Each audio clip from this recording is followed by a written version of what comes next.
Hi darling friends, it's Alora, and today I am here with the mid-year book freakout tag. The day that I'm filming this is Friday the 12th of July, so I'm only a little bit past halfway through the year, and currently I have read 52 books. I feel really good about that, and I have quite a number of books to choose from for the questions. I will leave linked down below one of the two original creators of the tag. I think the other person is no longer on YouTube. Without further ado, let's get into it. The first question is, what is the best book you've read so far this year? And my answer has to be Circe by Madeline Miller.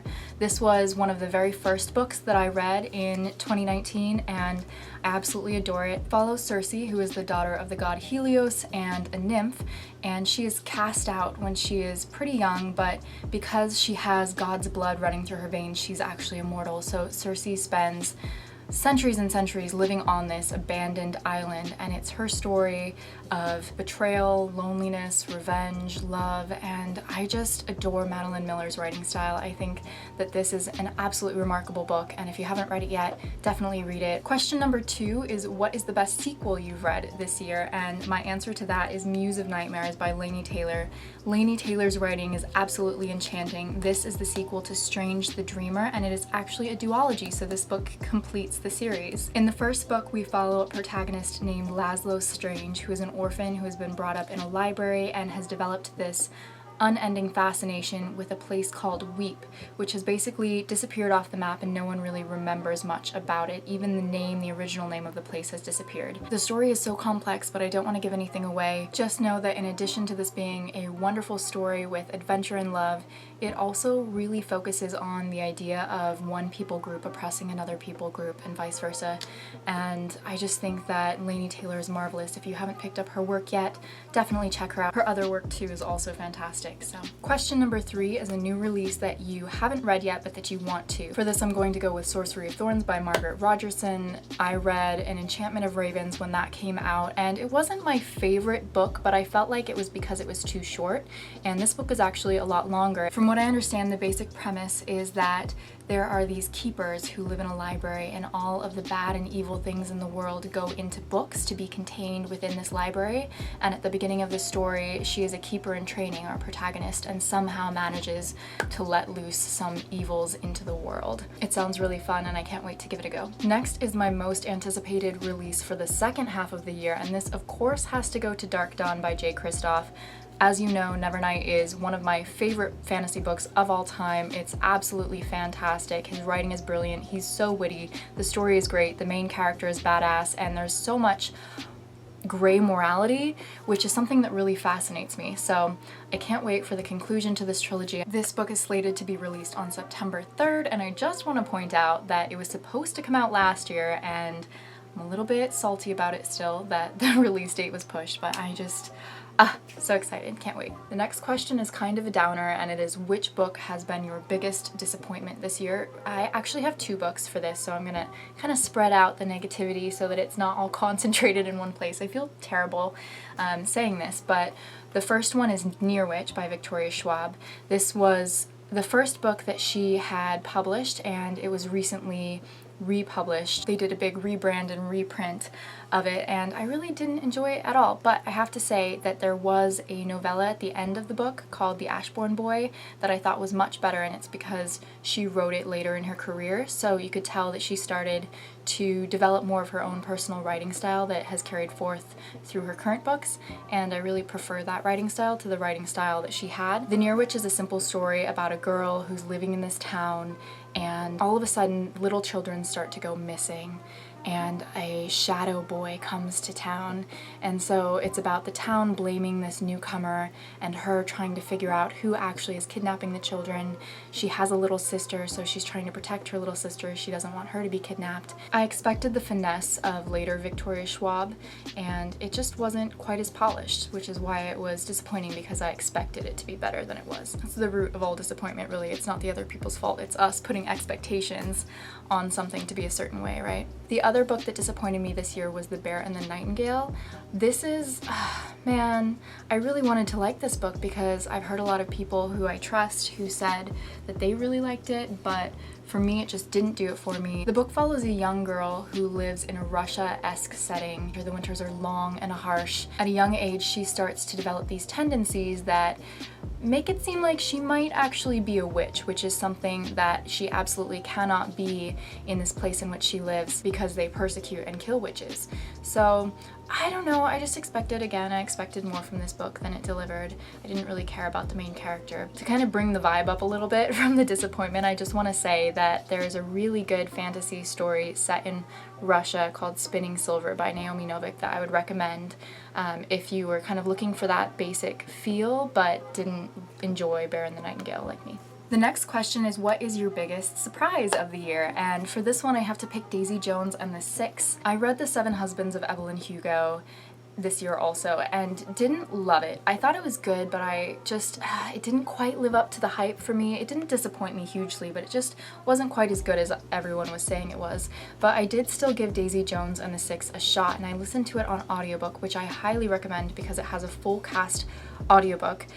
Just fantastic. Judy Greer is in it. I love her voice. She's amazing. So this was such a pleasant surprise for me. I really enjoyed listening to it, and Daisy Jones, the person who voiced Daisy Jones, has this really rich, gravelly voice, and I really appreciated it. So if you're looking for a fun, full cast audiobook that's about a band in the 70s and how they kind of came together and how they broke up, all of the events that led up to that from different perspectives, which don't always agree, as we know, then this is definitely the book for you. Question number 7 is, who is your new favorite author? For this, I'm going to have to go with Rachel Hollis.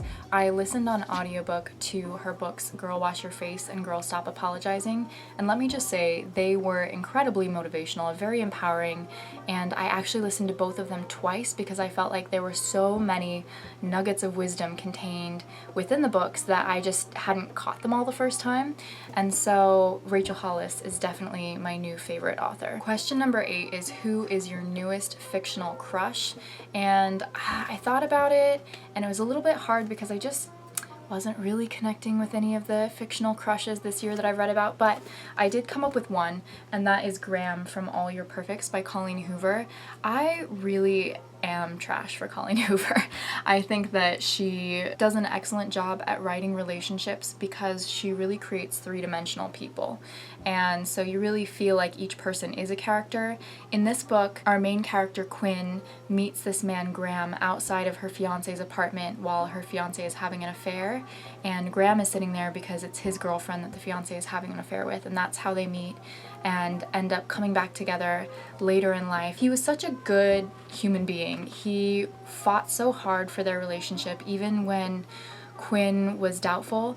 And this book deals with the topic of infertility, which can definitely be trying for couples. They had a lot of relationship problems in this book. There was a lot of miscommunication, a lot of lack of communication, but throughout it all, Graham just wholeheartedly believed in Quinn, believed in their relationship, and just fought so hard for her, and I really respected that. The next question is, who is your new favorite character? I'm going to have to go with Amanda from The Crane Wife.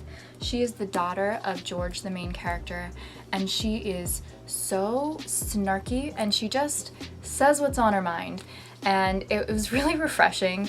Perhaps she wouldn't be the most fun person to be around because she might say some rude things to you, but she was just so real and raw, and she was hurting so much, and it translated to the people around her. So she was very flawed, but it was not malicious, it was just out of pain, and I just liked how upfront she was and how, like I said, snarky she was. Just for reference, this is a book that combines just an average London man running his print shop with this Japanese mythology, and it was magically written. I really enjoyed it. The next question is, what is a book that has made you cry? Normally I am a very emotional person, and so it's surprising to me that I couldn't think of a time when a book made me cry, but if there was one that made me cry, it would have been The Prophet by Khalil Gibran. This is a poetry / prose. It's not even a collection, it's more like a tale. It's like a morality tale where it's this long anecdote that has a lot of lessons in it, and I thought some of the writing was absolutely beautiful, and it's possible that I might have cried. Maybe I just need to read some more sad books this year. Apparently I haven't been reading enough sad books. The next question is, what is a book that has made you happy? And for this I'm going to have to go with Laura Dean Keeps Breaking Up With Me by Mariko Tamaki and Rosemary Valero O'Connell. This book isn't necessarily a happy book. It deals with a toxic relationship. It is a graphic novel in which the main character, Freddie, is in love with this girl named Laura Dean, and Laura Dean just keeps breaking her heart and not paying attention to her and creating rifts in her friendship. And so there were a lot of really upsetting moments in this, but also it was heartening and it was uplifting. There were some really lovely moments of friendship, and the illustrations are just, they're lovely.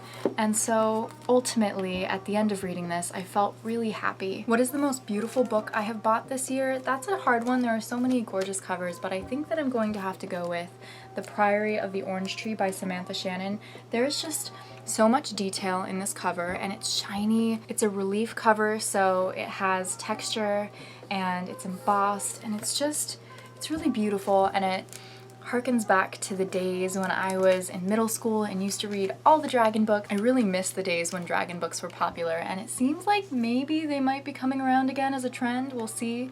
But this book is just gorgeous, so I'm gonna have to go with that. What books do you need to read by the end of the year?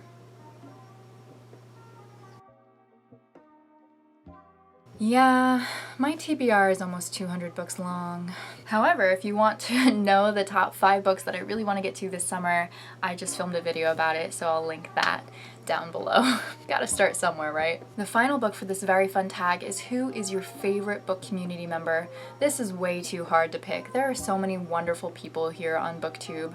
If I had to pick the 2 people who I've been watching the most recently, I would have to say Reagan at Peruse Project and Ariel over at Ariel Bissett. They're both so real, and they both definitely have a unique perspective. Ariel's videos tend to veer more on the artsy side. Her book preferences are usually adult literary fiction and usually shorter books or memoirs or biographies. She has a really eclectic reading taste. Reagan over at Peruse Project tends to veer more towards the fantasy end of the spectrum, but she's really wonderful too. So if you haven't watched either of them, I don't know how you found my video, but they're both fantastic ladies. So, well, thank you for watching my mid-year book Freakout tag. I am so pleased so far with this year's reading. I feel like I've found some gems, and I feel like I've read a lot and that I've read really widely and very diversely. I've read so many genres this year. I feel like I've really broken out of just reading one thing, and that makes me proud of myself. It makes me pretty happy, and you never know what you're going to find when you step outside your comfort zone. The only thing you do know when you step outside your comfort zone is that your comfort zone will expand. All right, I love you all so much. Thank you for watching, and I will talk to you soon. Love you.